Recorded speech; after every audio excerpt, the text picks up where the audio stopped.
Hi, welcome. I'm Erica Linter with Starspeak for the second half of April 2016, and we've got a very eventful second half of the month.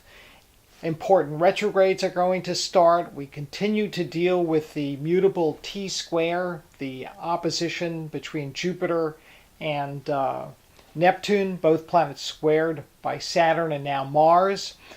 There are also some really wonderful earthy elements during these couple of weeks. So give me a listen and you'll be better prepared to deal with these at times changing and challenging trends. The weekend of the 16th and 17th is, to start with, pretty mellow. We've got a quiet Saturday, pretty agreeable astrological influences. As we head into Sunday the 17th, changes are afoot. Now, Mercury is making a trine to Pluto during the early morning hours, and this is a great problem, riddle-solving kind of alignment. You might have one of those light bulb great ideas go off in your head. Good aspect for doing research. And then as morning gets going, the sun rises and Mars turns retrograde in Sagittarius, the sign of religion and politics. And in this election year, what a interesting event this is going to be, because it's probably going to lead to some big news on the campaign trail, not necessarily this particular Sunday, but within a few days. So, pay attention. People born under Aries and Scorpio are most likely to be impacted. And Hillary Clinton, of course, is a sun sign Scorpio with Scorpio rising. And we believe Bernie Sanders also has Scorpio rising. So, again, interesting trend for both of them to wrestle with. The challenges are compounded the following day. Pluto turns retrograde in Capricorn.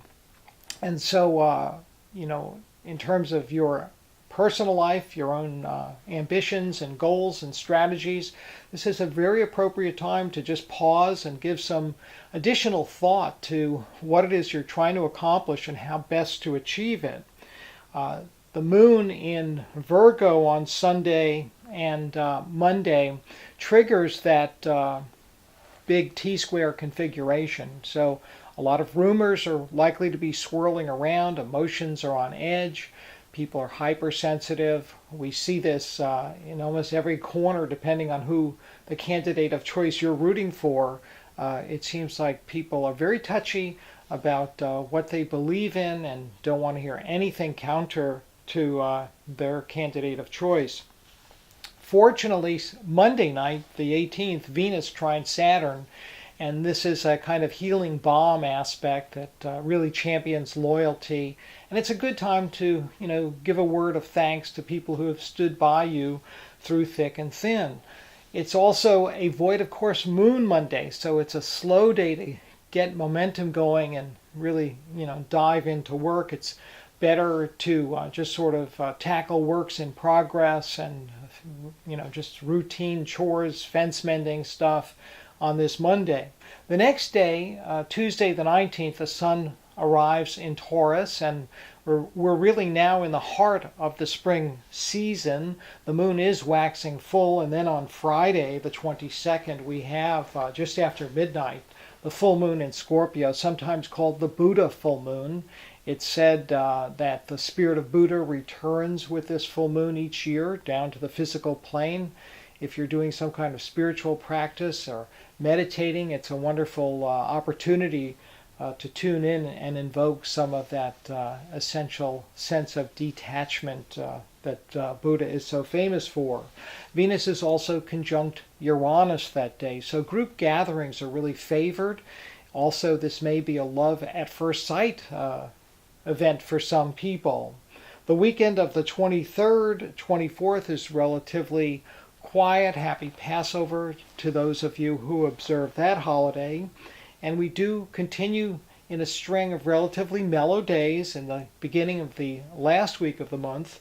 On Thursday the 28th, Mercury, the planet of communications, does turn retrograde in Taurus. And this occasions a time of reflection. Really think about what has been happening in your life recently, how to try and integrate and better understand events around you or within yourself.